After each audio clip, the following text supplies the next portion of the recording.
Here we go again. Let's see if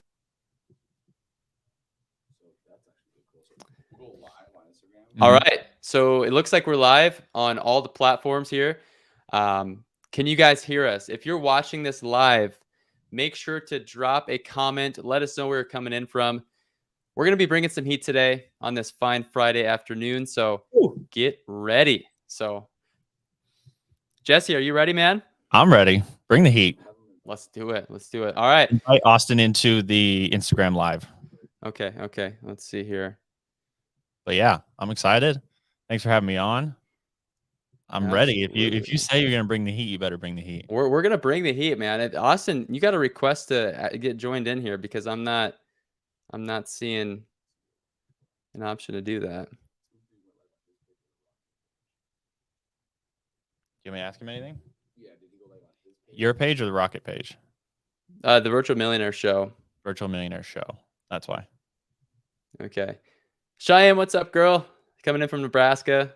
Good to see you. Any chat? Is anyone that's watching live like message in the chat, or is that just us?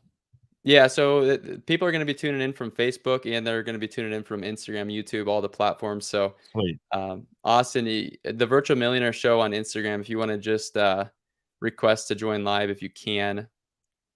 Oh, I see the comment. Okay. Cheyenne, hey.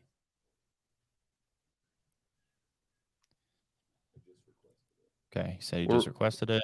We're rolling the dice, people, so hang with us. This is going to we're going to get this figured out here. We're going double live. It's a little bit of an inception. Yeah, we're coming into you from Las Vegas, so we're rolling the dice. Right? We're playing on black today. Come on, Austin, are you going to get it, or should we keep going? He said he requested it. He did. Okay.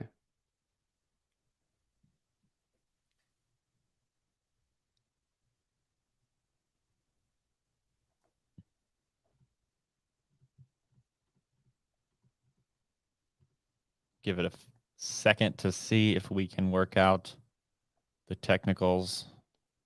We're real estate investors. We're not IT professionals. There we are. Okay. We're in. Should be good. Are you in, Austin? Says looks like it's working. Sweet. All right, here we go. All right, welcome back to another episode of the Virtual Millionaire Show. Tuning in live today with one of the Boeckle Brothers. We got one. Jesse, man, welcome to the show. How you doing? Thank you. I'm doing great. I really appreciate you having me on. Sorry we couldn't get both brothers on today, but you got one. So when you got one, you got both. That's right. That's right. Well, excited to have you, man, because gosh, it's been probably a handful of months since you guys interviewed me on your podcast. And that was a lot of fun. And I learned a lot. And I'm excited to kind of share with my audience a different perspective of how to find deals in this crazy market. Sure. That would be very interesting to get into. Absolutely. So for people who don't know Jesse, the Boeckle Brothers, kind of fill us in, man. Like, how did you get started in real estate and how did you get to where you're at today? Sure, I'd love to. So my name's Jesse Boeckle, one of the Boeckle brothers. My partner Landon and I started our real estate investing journey in 2016. We're both born and raised here in Vegas, so we've always known that doing something in Vegas was probably within reach for us as far as starting a business, becoming entrepreneurs. So 2016, Landon had already been in real estate. I teamed up with him to get into real estate investing, and what that meant for us was buying homes to flip. So we had a little bit of experience from our family, and they gave us some guidelines. We started out with 2 to 3 flips in 2016. And since then, we've grown our flipping business to a full-scale company flipping 50 to 75 luxury properties here in Las Vegas on an annual basis. So over the course of the last 5 going on 6 years, I think we're closing in on our 350th flip here very, very soon. In the meantime, we've also grown a full-service brokerage called the Boeckle Group, where we have 30 traditional agents buying and selling with traditional buyers and sellers here. And we also run all of our investments through our brokerage as well. Aside from that, we also are now educators in this space. We take flipping and investing and growing a company, packaged it up into something that we can deliver to new investors and experienced investors alike who want to learn how to grow a flip company, to hire, to delegate, to really turn it up and scale it up. So that's our latest endeavor. So it's brokerage, flipping and investing. We do own a couple rentals, done some Airbnb, have some traditional rentals, and involved in some syndicates. And now education is our biggest thing. Boom. So mic drop, right? Like that. There's a lot to unpack right there, and yeah, man, that's super awesome. Appreciate you for filling us all in. Sure. This show is really all about how can somebody start and scale a real estate company, and really, this episode is we're going to talk a lot about how you can do that with really little to no marketing spend. Love that. And so, for a lot of people, getting into the game in itself is, maybe scary, especially when wholesalers out there talking about spending 30, 40, $50,000 a month on marketing. And so the amount of volume that you guys have been able to do in 5 short years is it's bonkers to me. It's absolutely amazing and impressive, and Thank you. I commend you on that. Now, for somebody who is wanting to learn the ins and outs of this, um, and start finding deals without any money, how, like, where's the first place to start? Like, where do you even start? First off, this is something great to address, right? Is the entering into the real estate investing marketplace with no money, or I have very little money, or I don't have enough money to go buy a house and flip with, or I don't have enough money to spend $20,000, $30,000 a month on marketing. When we got started, we were both agents. And so what that means is we have access to the MLS, and the MLS is what we knew. So we started searching for properties to buy and invest in and flip off the MLS. Now, when it comes to absolutely $0 in marketing spend, that term is thrown around a lot. Essentially, for us, we consider it $0 because it costs you like maybe $300 to go get your real estate license, and then on a yearly basis, maybe like $1,000 to keep it active, give yourself access to the MLS. So basically, it's virtually free. A lot of people can afford to do that.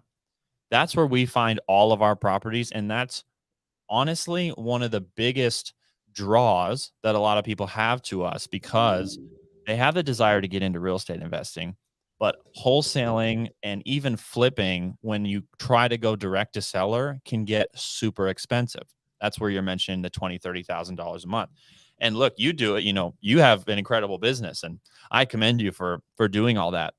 Having a large overhead and spending tens of thousands of dollars on a monthly basis for marketing that hopefully I'll get some deals from is just way too scary for me.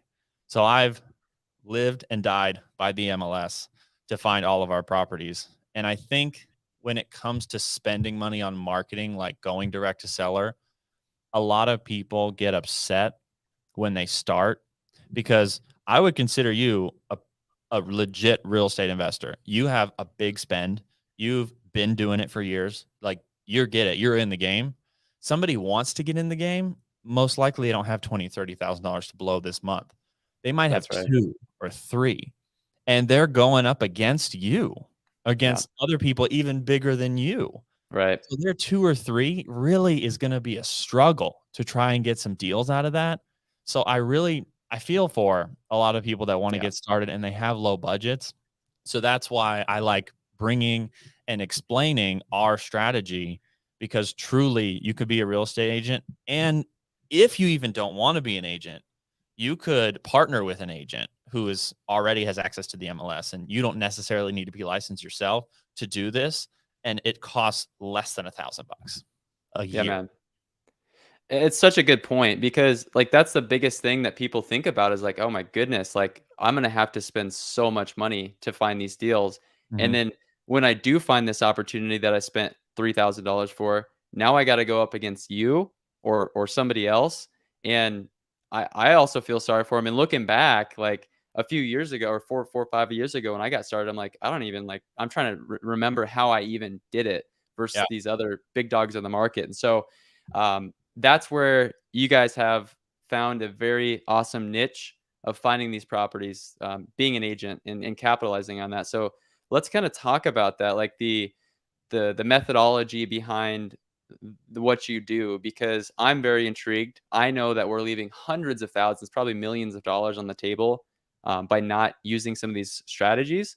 And so if somebody's a real estate agent watching this, um, or maybe they're a desiring real estate agent and they're like, I want to start finding these deals, what's the very first step that they would need to do besides get their license? Sure. So you brought up a good point too. An agent versus somebody who maybe wants to be an agent. And they might have a little bit of a differentiator in how they want to get started with this. Sure. I think I'll touch on the agent first. I think a lot of agents overlook a large piece of what could be their business in working with investors. As you're an agent, you're representing traditional buyers and sellers. You're out of business every time that person sells or buys a house. You have to go find a new client. The magic of working with an investor is, let's say someone like me or someone like you. I want this type of house or this few types of homes. Go and find me this. And if it works based on these criteria, I'll buy this one and the next one and the next 3 and the next 30 from you. So that agent, I don't understand why that doesn't click in their minds. Like, wow, I have this client that is a repeat buyer, is a repeat seller. And I have such a big potential book of business from them. Why are they not tapping into this? Why are they just kind of banging their heads against the wall dealing with buyers and sellers when they could open up, do that as well, but still work with investors and create a whole nother side to their business? So that's for agents, right? Getting started, wanting to invest. Now there's also ways for agents to partner with investors and investors to partner with agents too. Like, I technically don't need my license at this point now because I have an acquisitions manager who is an agent. And he could go represent me, find everything that I want to find, and I'm just the buyer and the investor at the end of the day. Right. There's a lot of different ways to partner, to JV, to hire a guy to do this for you. But if you want to do it, the best thing you can do to get started, if you're interested in using the MLS in this acquisition strategy, getting your license, and without having any experience, being able to understand other people that do what you do. And so in my area, obviously you have to figure out an area that you want to work in. But once you do, going and talking to and finding mentors and people that can help you that are doing what you want to do. So Right. we started 2016. We had great role models who were essentially our competition, but they did the same thing we wanted to do in town. So we could kind of, from afar, look at what they were buying, look at how many they were buying, look at how often they're selling homes, like kind of see the model from somebody. So I have my license, I'm ready to go. I just don't have the experience yet, but I have this good model that I'm looking on. I'm saying, okay, if I can do that, it's working for him. Why can't I do that for me? And you take 2 or 3 of those models, put them all together, and then start taking action yourself. But you kind of have these bumpers on your bowling lane for you based on those people and what they're doing. So that's a great way to, if you have no experience, getting your license, getting involved, following a model of somebody else who's doing it. Then again, if you don't have your license or you're a realtor, working or partnering with that realtor who may have a ton of MLS experience, who can go find you the home that you want to find without having to actually do the searching yourself. Yeah, that's really solid advice there, because I mean, I think there's a lot that goes into running a successful flipping company that you guys are running right now. I mean, you touched a little bit on one way to find these deals, right? It's acquisitions, and then there's obviously the dispositions and the whole other side of it. So we're going to focus on on acquisitions. Sure. And you made a point about agents. You know, obviously they have the opportunity to build a relationship, and we have the opportunity as investors to build a relationship with an agent who's going to be kind of like we're deal flow for each other, Mhm. right? And I think a lot of agents probably have people who they may work with as investors. My question to the agents watching this and out there is like, hey, I think it's awesome that you have an investor that you're working with. How can I earn your second spot and then show you that I'm a solid investor, and I'm going to make doing business with you so easy to then become your first call? Because there's a lot of people an agent can call when it comes to an off-market property or a pocket listing or whatever the Sure. situation may be. So how do you position you guys' self to kind of get in there and hear about these deals first and foremost.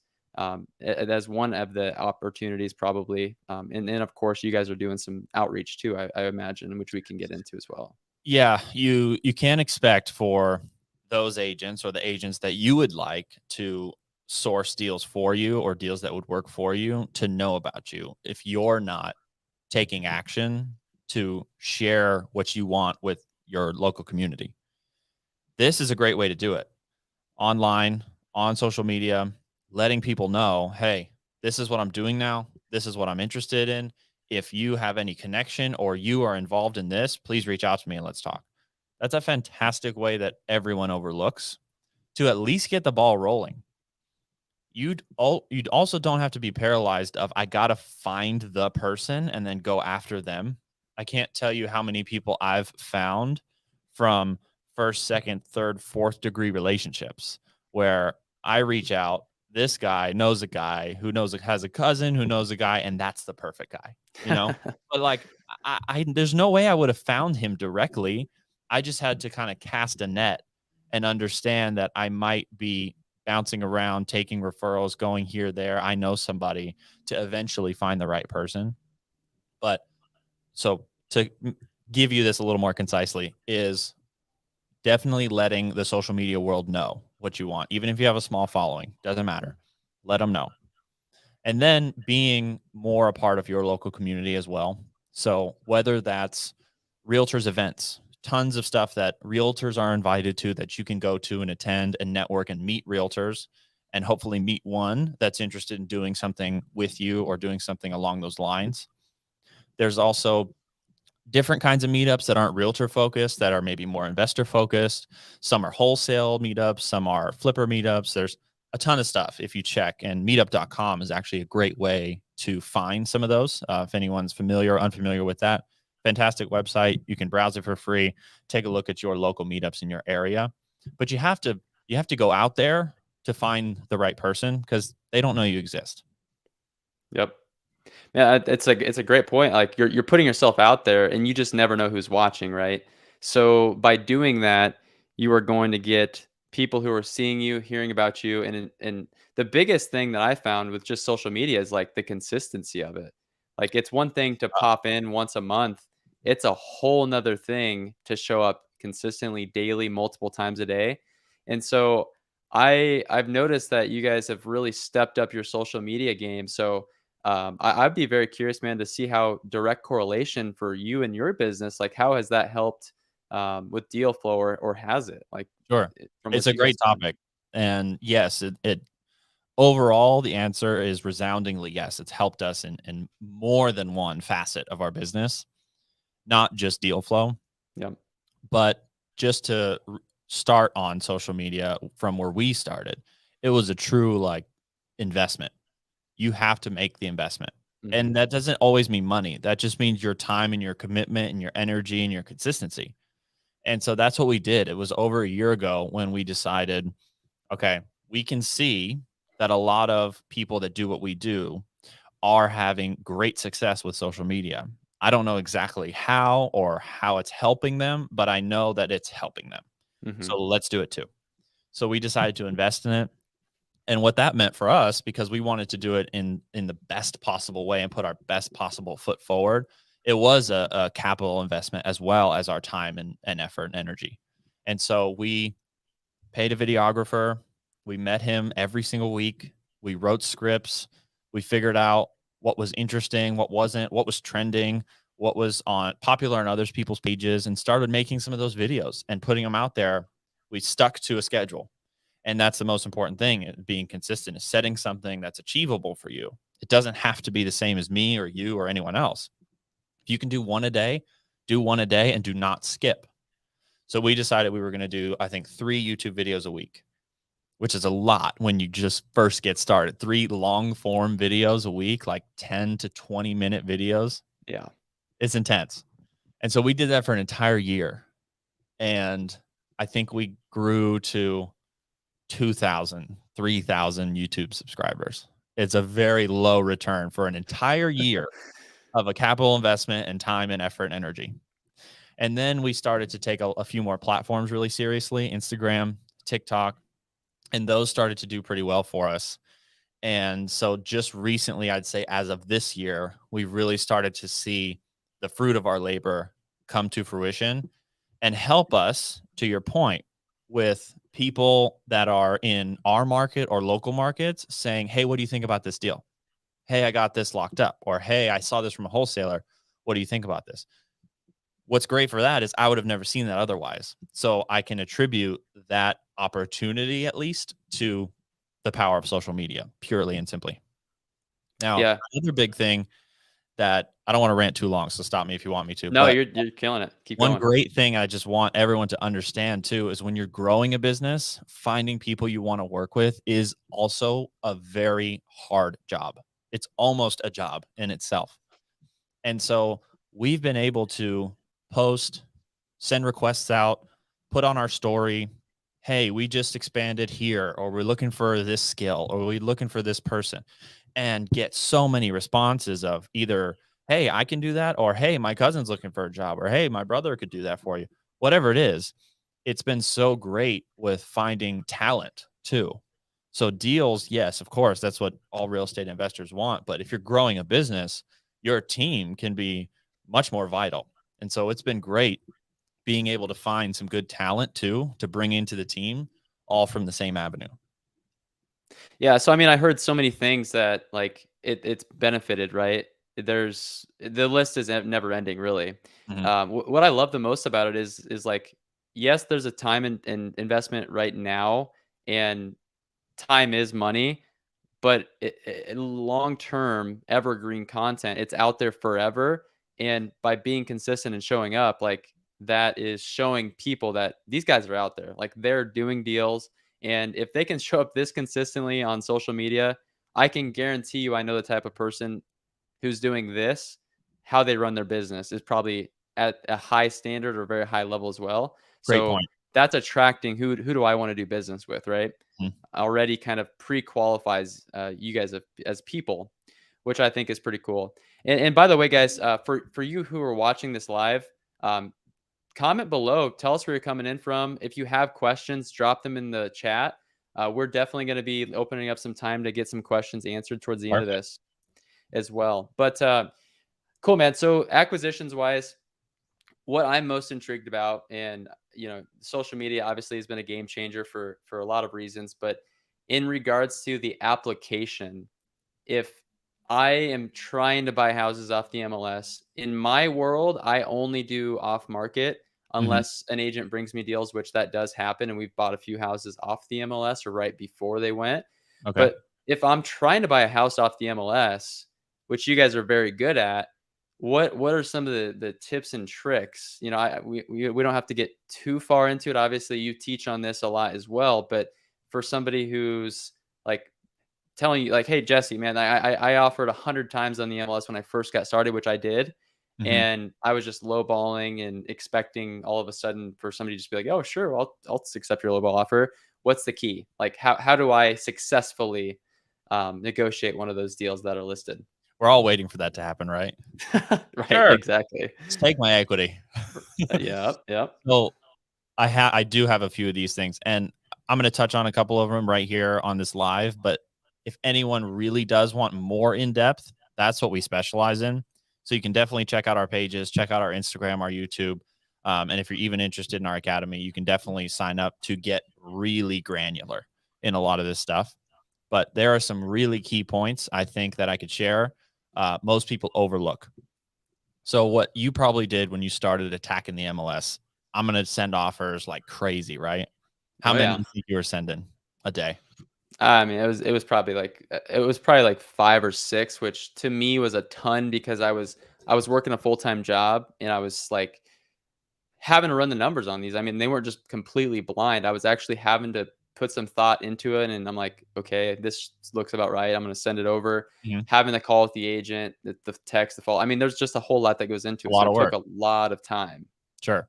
So one thing people do is, in my opinion, of course, that's uh, way too minimal of a number to be submitting on a daily basis, just Yep. for reference. And yes, you're just starting out and there's different variables, but our acquisition manager submits 20 to 25 offers a day. There we go. So he goes for 100 a week. That's His insane. goal. It's a lot, and it's one guy. But the way he does this is he's not falling into, I would guess I would call it a trap that a lot of people that begin this process fall into. I go log on to the MLS and I want to find something that looks right for a flip. So does everyone. Yeah. I'm looking for a house that's distressed, that's like got holes in the ceiling, got leaks, evidence of all this stuff. And guess what? Everyone else is looking for that too. And so you send an offer, most likely they have a bunch of other offers that look just like your offer too. So you're also going after the most obvious homes, and you're competing in the most competitive place possible on the MLS. Gotcha.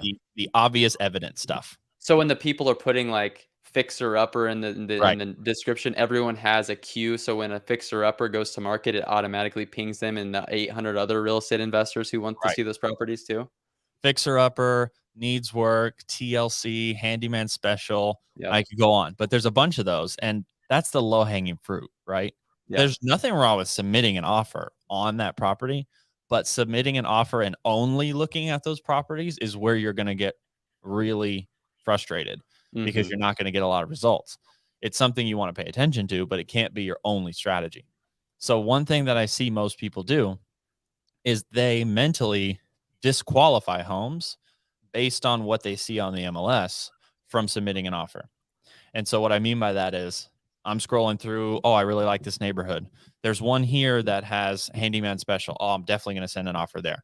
There's one next door that's listed maybe 80, 90% of retail value, like pretty close to retail value, maybe even closer. And the home doesn't look that bad. Actually, it looks like if someone wanted to, they could actually move in there and move into that home today. So I definitely can't offer on that one, right? Because that one doesn't look like it needs a flip. That's the little nuance where people get tripped up. They disqualify homes based on what they see, what they read, the pictures that they look on the MLS, and they don't submit an offer. But truly, you know nothing about their position, about their motivation, about why they're selling, or what they're willing to take based on looking at the pictures of this almost move-in ready home. So that's where we've had most or all of our success, honestly, is by not mentally disqualifying homes to send offers on. Wow. So there's so many of these homes that we submit on that look great. Honestly, like, yes, it's dated, or some finishes and style of stuff is maybe a little out of style or out of date. Yep. But that doesn't mean that if I send them an offer, they're not looking for a quick exit, or they're moving, or somebody else is listing the house for their family and they've all already moved across state and they need to get rid of this. The possibilities are endless and you never know. Most people never offer, and that's the problem. Unbelievable. I would imagine too, especially with these higher price houses, they're probably not getting offers, let alone multiple offers, like on some like high end homes, because you guys specialize in luxury. Right. And so such an untraditional thought, because it's automatically you think investor, fix up. You gotta have a house that's distressed. Right. There's a lot of different distresses, and a lot of it doesn't even have to do with the condition of the house. Absolutely. It's a motivation thing, right? And you mentioned too, so we do specialize in luxury homes. Those are the majority of our flips are at least Vegas, right? It's $1 million plus. We would kind of consider that a luxury home. Right. When we go after, we were just at one of our properties yesterday. We had a broker up, and this is a great example. This home is in one of the most prestigious guard-gated country club communities here in Las Vegas called Southern Highlands. Homes are anywhere from 1 to 25 million. Now, this home was listed for 1.8, and honestly, totally move-in ready. 4-bedroom house, 4-bedroom house, beautiful, on the course, has a pool. Like, anybody would be stoked to live in that house. But the problem is, yes, it's pretty dated. It's kind of almost original to its original build, which it's not that old, but it's about 20 years old, so it's not in style. Right. Any owner occupant that doesn't want to just accept that house because there's 10 others that have the same outdated finishes in it that are listed. So why would they pick that one? Any owner occupant that wants to go buy one of those homes is most likely especially at the 1-2 million mark, is going to want something pretty nice. And the problem is, if they were to buy this house, they're going to have to sink $300,000, $400,000, $500,000 into it over 6 to 12 months before they can move into it. The reality is, not a lot of owner occupants want to sign themselves up for a giant rehab project. Right. They got other stuff to do. So that's where, especially in the luxury market, we find incredible success because, to your point, they may not be looking at any offers. They may not have anybody ready to move into that house, anybody financed or cash that is an owner occupant trying to look at that house because it's a giant headache and a giant problem for them. They can't move in. So we come along, we're looking at the numbers, especially at that price point. A discount of 100 or 200,000 isn't crazy. If that's a $400,000 house, that's 50% of the value, right? But a 1.8 listing to get it locked up at 1.7, that's actually pretty good for them. So we ended up buying this at like 1.6, $200,000 off. But they had nobody else looking at it. And that was kind of earlier on in our careers when we started doing luxury. That's where the light bulb turned on. It's like, wow, why are we competing against every other flipper in Las Vegas? Why don't we just go after this price point? And all of a sudden we're playing in our own playground by ourselves. Yeah. So what were you doing in the beginning? Were you looking at those distressed opportunities on the east side, or what were you doing in the beginning? We were looking at those and trying to find homes at lower price points because they were quicker jobs, easier rehabs, because we had no experience, right? So we wanted to go in and do cosmetic stuff. We wanted to do flooring, base, paint, cabinets, counters, get out of there. And so we did do a lot of properties in Central Vegas, East Side of Vegas. Not all terrible areas, but just very, I guess you call them like entry-level homes, kind of cookie cutter homes, 3-bedroom, 2-bath. You can go in there, do a quick rehab. There's lots and lots of comps, right? Because that's a very homogeneous neighborhood area that has a lot of the same homes in it. And so the formula was pretty easy, and it was a great way to get started. But the reality of the business was, as we wanted to scale and grow, we were competing with pretty much everyone who wanted those homes. So that was the tough part for us. It was, how are we going to do a large number of homes from what we're doing now? How are we going to increase our numbers by where we want to go when we're competing so heavily? So that's where we kind of found the luxury market. Right on. So how, like, I assume the formula is a whole lot different from a $300,000 house versus a $1.8 million house as far as like the offer price, because you said you offered 1.6, they were listed at 1.8. You're obviously seeing a lot more upside than maybe obviously what the outdatedness of the home would essentially list for.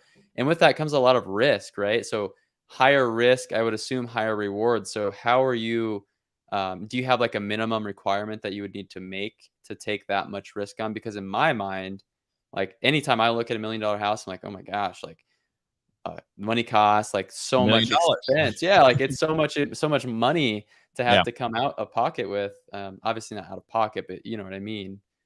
More risk on the streets, if you will. Just more money involved. Yeah. Yeah, yeah. So how do you like weigh the risk versus the reward? Do you have like a minimum dollar amount? Because your ARV times 75%, 80%, in my mind, doesn't make any sense on these high price homes. That blanket approach type of evaluation, I guess, evaluation is hard to just apply to every price point, especially when you start climbing price points. So it's hard to say this is different in the luxury market. We need to buy it at 65, not 70%. You know, that there's no real blanket approach that we can give that. Right. We're super conservative. Like we talked about earlier, speaking to other people doing what you do, competitors in your market, friendly competitors, mentors, role models. We can see what they've been doing and see how to do either exactly what they're doing or play a little safer than what they're doing. We tend to play a little bit safer than a lot of people. There are a lot of homes that we could have bought that other investors did. We decided not to. Whether they worked out or not, they just weren't safe enough for us. So that's where the risk question comes into play. we do want to, especially in the higher price point homes, be incredibly conservative with our rehab budgets, because that is a whole nother animal versus a $300,000 house. Now we're talking about a $300,000 rehab, right? And our ARVs get a little bit more, I'd say, touchy, because in a neighborhood where there's 1,000 3-bedroom, 2-baths, you can easily find a 3-bedroom, 2-bath that is the same house, right? It's so easy. But in a neighborhood like this, homes aren't necessarily all one-off customs, but they are customized, and they are large, and they're in neighborhoods where lots differentiate value as well. That's something in a neighborhood of 3-bedroom, 2-baths you rarely even think about unless it's gigantic. These lots can all be the same size on this golf course, but depending where it is on the golf course, could be worth 100, 200,000 more. And now you get into things like golf course position, views, mountain views, city views. All those things that you don't really consider when you're doing cookie cutter homes have big effects on value. And so being able to go in and take note of those nuances in a very conservative way, of course, is how we navigate that luxury market. But it's definitely a lot different once you get the skills down of how to look at it differently, how to bid the job rehab differently, how to make sure you're covering your basis and being conservative. Essentially, you kind of learn, okay, this is the same thing. We're doing the same thing here. We're evaluating a house, we're bidding out the rehab project, we're designing a house within budget, and we're selling it based off the comps. Theoretically, it's the same process. Yeah, same process, different numbers, bigger numbers, Yeah. and more precision. I feel like you have to kind of have a really good grip on who that end buyer is going to be. So I'm curious, like on that 1.6 purchase, listed for 1.8, what does it list for on the back end, and how, like, kind of, let's walk through that Sure. deal a little bit if you So don't we mind. just listed it last week. It took us a little over 4 months, start to finish. It's 4,600 square feet. And so we put just under 300,000 into that. Oh wow. So it's quite a bit of money. Yep. We bought it for, like I said, 1.6. Let's call it an even 300,000. And then we bought this with a private money partner that has incredibly low holding costs, interest costs. So once you add those in and add our selling costs and everything else associated with the project, which is, again, where a lot of people mess up. They just think you buy it for this, you put this into it, and you sell it for this, and those are the only numbers. Right. There's a lot more that goes into it. But once you add it all up, we're listed at 245 right now on the market. We've had a lot of action. We're actually the third cheapest listing in that neighborhood. Wow. Fully upgraded. And so if we do sell it there, we should take down about 250,000.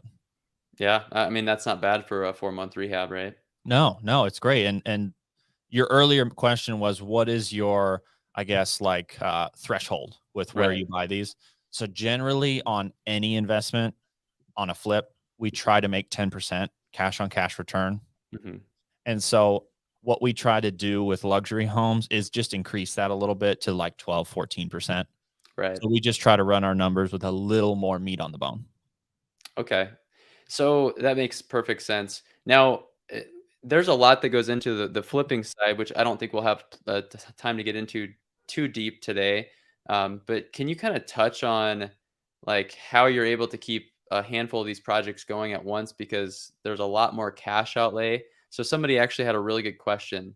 They're asking, like, obviously you touched on the financing with the lower interest rate, Mhm. but how are you able to fund, like, even a few of these? I mean, like, 1.6 is a lot of money in itself. Right. A few $100,000 of capital to fund the rehab, and then you multiply that by even 2. I mean, that's a lot of money on the streets, man. Sure. We buy 10 houses, and we're only out of pocket for 1.5 million. You know what I mean? So Kind of jealous. it's a whole different, like, crazy ball game. So you mentioned the private money, but are you using hard money relationships for the funding too? I do. So the money and funding side is very diverse. And what I mean by that is I have hard money lenders. I have private money lenders that work like hard money lenders. I have true private money lenders. I have equity partners. about 4 or 5 different variations or structures of funding. And so what we do a lot of times we'll kind of just know off the top of our head, hey, this is only an $800,000 house. We could buy it with either this, this, or this. It's good for them. Or, hey, this is going to be a 2 million purchase. Like we're going to have to use one or the other of these guys. So when I have all of those options, and you need to have different options, what we do is we plug all of our metrics, all of our numbers for this property into a calculator that we've made that basically just spits out the numbers per each lender and what it would take, what capital requirements are involved, what return would be, what overhead and interest costs would be on a monthly basis. We can kind of get a scope of, hey, this over here is going to require a ton of capital out of our pocket, or we're going to have to gap fund or bridge loan this for a lot of money. Over here, we could use this private money partner. Yes, we have to give up a percentage of profit, but we absolutely have no dollars out of pocket if we use their money. And so that's where we kind of evaluate where we're at with our business.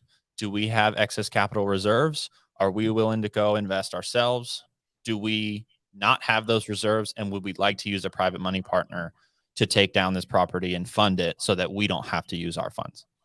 That's a constant ongoing basis, but having a diverse amount of options is the number one way we're able to take down different price points, different remodel expenses, different things like that. And once you add them up, you have to have a lot. So yes, it adds up very quickly. Like you said, we at any given time in our normal healthy inventory, we've scaled down a little bit recently. We hold about 20 to 25 properties in inventory. That's either just bought, under construction, or listed on the market. And if those are all $1 million plus, you can see that that's quite a lot of money on the streets. That's a lot of money on the streets. Right. No, I appreciate for breaking that down because it's digestible and it makes sense for somebody who is like watching this and like, oh, well, like the Boeckle brothers must just have $20 million just liquid in their bank. And we, obviously that's not always the case, but it's a win-win when you can bring somebody else in, and you sleep probably pretty good at night when you know that you don't have $1 million of your own cash just sitting in this property for 6 to 8 months, depending on how long it takes. And so there's something to be said about that peace of mind to give away a little bit of profit, and that money costs money, so that's okay. Another cool thing, or I guess that I wanted to ask you about, is like when you do have your guy making 25 offers a day, Sure. how often is he getting people that are like, I'm guessing it probably never happens where they actually just accept the offer right out of the gate. You should go for the no, right? And when they do, like, is there a lot of back and forth on that negotiation, or how does that process typically look? So there's not a lot of people that say, great, you submitted an offer 100,000 low, I'll take it right now, no questions. Right. That does not happen. The You offer too much if that's the case. Yes. The low hanging fruit is usually already picked. Right. So what we do and what we find is that our success has come from treating our offers just like direct to seller leads. And I don't think a lot of MLS people know what that even means. But when we submit an offer, talk with the agent. Hey, this is what we needed at. This is a number that works for us. It's our business. This is who we are. This is what we do. Hey, look, I understand. Thanks for submitting. My seller's just not there yet. We've had some showings, had some action, or we've only been on the market for 3 weeks. We appreciate it, but we're not ready for that. Okay, no worries. Our offer's there if you need it. A week, a few weeks, a month go by. They have still not sold. All the while, we're calling them. Hey, how's it going? How are showings? How's it been? Hey, just so you know, our offer's still there. Are you guys ready to entertain that? No, we're not ready yet. Okay, next week. Hey, how are the showings? How's everything going? I see you're still not in contract. What's going on? It's nurturing. That offer's been sent. It's been rejected. It's long since expired. But we're still in the game with that listing agent. And so that's where a lot of people just lose on the MLS because they submit the offer, they get rejected, and they move on. We're still in the game with that listing agent. So a lot of our deals come from offers that were sent a month, 2 months prior because of the nurture and follow up to stay top of mind with that listing agent and the sellers, and to work on them until they meet you where you are. It's not always the easiest case to find somebody who is right where you are, and that's the low-hanging fruit, right? So you need to cast a net, but also nurture everything you're doing so that they will, and when they will, change their minds, become more motivated, whatever it is, you're right there. Yeah, so when somebody says, like, the deals are in the follow-up, they're not just saying the deals are in the follow-up. Like, the deals, even if on market, it's in the follow-up. And so, like, with 25 offers a day, again, and still trying to wrap my head around it, in the off-market space, we can make a lot less offers because we're dealing direct to the seller, and, follow-up is still very important for us. Mhm. So with those offers that you're making, like, how many offers do you have to make to really buy a house, using that So generally, methodology? this is why his number on a weekly basis rests at about 100, because we've taken a look at our KPIs and understood what we want to buy, right? So our company, we would like to buy 4 to 6 homes a month in, all well and good with a healthy market, everything normal. We'd like to buy 4 to 6 homes a month. So what we found is that if he sends every 100 that he sends, we'll generally be entertained from 7 to 8. Okay. Very, very low, right? We're already in the single digits here. Yeah. Now, out of those that are entertained, that means some may say, let's have a conversation, but we're too far apart. Some may counter. Some may say, oh, whatever it is. But there's some sort of conversation going on immediately from the offer with about 7 or 8 of those. Now, whether we have to counter and they don't accept, whatever happens in those next few conversations, about, let's say, 20 to 25% of that 7 or 8 is going to fall off and just become a nurture. And so that will leave us with 3, 4, 5 properties that we can actually put into contract, go bid, understand if they're going to work for us, right? Just because we sent the offer doesn't mean we're actually going to buy it yet. But we Right. can at least go and evaluate those homes and then determine, yes, our rehab numbers work, or we need to scale it back, or we need to go back to them and ask for some money back because the numbers aren't jiving, whatever it is. But the reason he sends 100 is because it's whittled down to those that respond and then those that we actually execute. And so Right. that should deliver us about 4 or 5 homes a month. That's amazing. So I think an important thing that I remembered you saying from last time was the way you pay your acquisition guy who's doing this, because it takes a lot of work, like, on Yeah. his part. So he must be incentivized, obviously, to make it worth his time to do that. So Right. can you kind of talk about, like, how can I incentivize as somebody who I have a flipping operation? I don't necessarily need the realtor side of the business, as much as I like the idea of implementing this and having agents work with me and being, Mhm. like, building that relationship. But how do you incentivize the actual acquisition guy to keep hustling, keep making 25 offers a day, keep grinding, to make this happen? So getting them started, I'm not gonna lie, it's hard, Yeah. especially if they're a traditional agent. That would be one scenario.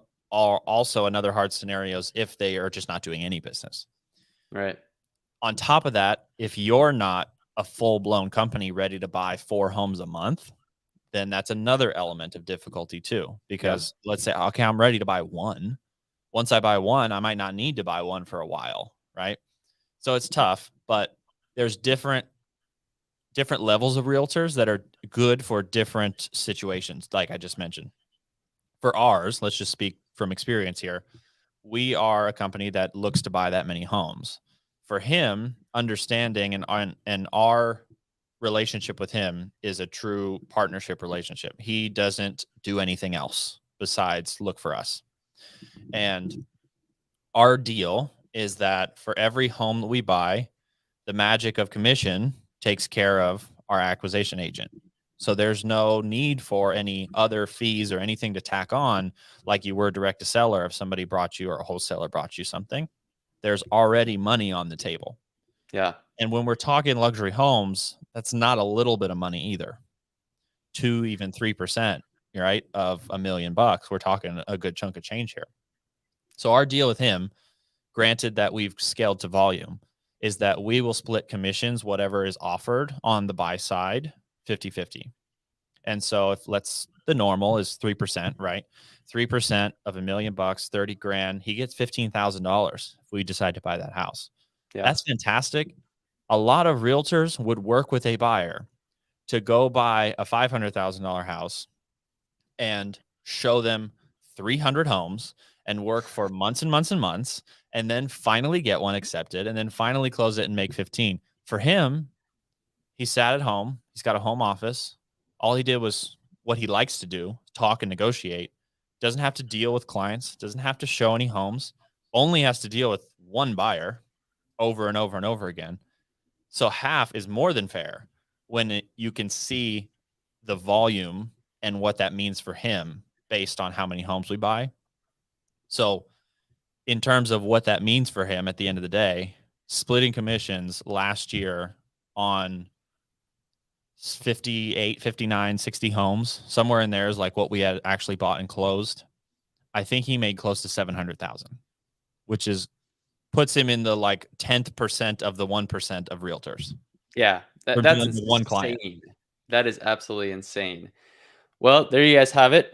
There's the blueprint if you want to, go crush it. But obviously, you guys have a lot of things that you're doing, templates and all that stuff where people can obviously dive deeper into as well. We'll get into that where they can find you and stuff Sure. like that. But for people who are watching this live, if you have questions for Jesse, drop your comments below, and we'll save a few minutes here towards the end to answer those. But while they're thinking about their questions, Jesse, man, where can people learn more about you, what you're doing, and kind of get more into your world? Sure. So a lot of really good nuggets were talked about today. And to be honest, we're very transparent people. So if you go onto our Instagram, our TikTok, and our YouTube, those are our 3 primary accounts. All the accounts are named the Boeckle Brothers, and you can see it spelled right here below me, Boeckle. The Boeckle Brothers is our account across all platforms, and we just show you and talk about and deliver all of this content every single day. So if you're interested in acquisitions or realtor partners or designing and flipping $1 million luxury homes, all of that is on there. All of that is free. And you can get in touch with us directly through any of those platforms because we do take a look at all of our comments. We look at our DMs. We have a team here that shares all of that stuff with us. So you can get in touch with us and you can learn a lot just from following us there. But I just want to mention quickly, if anyone does do that and then decides they want a really granular coaching experience on building their business with us, we do offer that as well.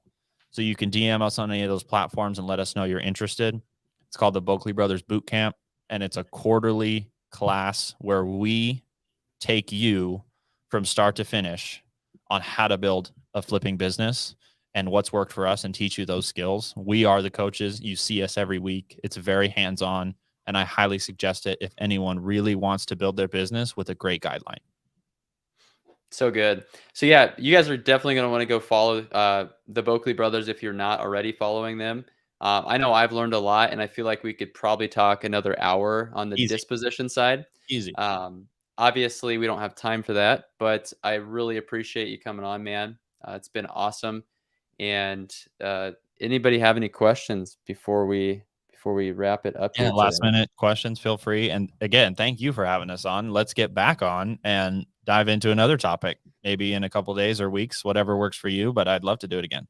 Yeah, man, absolutely. I would love to as well. So, Austin, if we have any questions that need to be answered here, make sure to let us know. I've been trying my best to. Nothing from the lives had just people coming in and out, but no real big questions yet. So okay, cool, awesome, man. Well, thank you again, Jesse.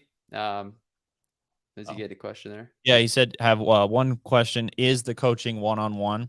So it's a virtual coaching experience. So weekly we're on calls just like this. You are on with me and my partner Landon. There are a lot of other students in the call, but during that call, everyone has the opportunity to bring any questions about the curriculum and the content and talk to us directly. So it almost is like you have us one-on-one. You're just in more of a digital classroom setting. But there also is a lot of opportunity for us to connect with all of our students and answer one-on-one questions. I've had such a great experience with our students so far, and I've helped them with everything from hiring people to finding their next deal to designing a living room and how to put this fireplace in that position and that place and why. It can be very, I guess it could be whatever you want it to be. And so that's where I really enjoy it. Landon really enjoys it. If you're interested in that, definitely reach out to us and let us know. Yeah, that's a no-brainer for me, guys. I mean, like obviously, if you are wanting to learn this stuff, you could go about it yourself. But having that advisor and literally being on a call just like this and having the ability to ask a real-time question makes the difference between maybe you getting a deal and you not. And I I know that for me, mentorship was everything in the beginning because there's just no way that I could have. I just don't think I would have been able to figure it out For us as without well. having that. And if I did, I'd still be trying to figure it out. So super valuable there. But awesome, man. Well, thank you again, Jesse. We're gonna wrap it up here, but yeah, for anybody who wants to reach out to them, reach out. And if you got value from this show, please like, subscribe. We're on all the platforms: YouTube, Instagram, Facebook, and tell a friend because I think Jesse provided a ton of value here today. So want to make sure people hear about it. Share it. Share it. Share it out there. Cool. All right, guys. We'll catch you next time. All right. Thanks for having me on.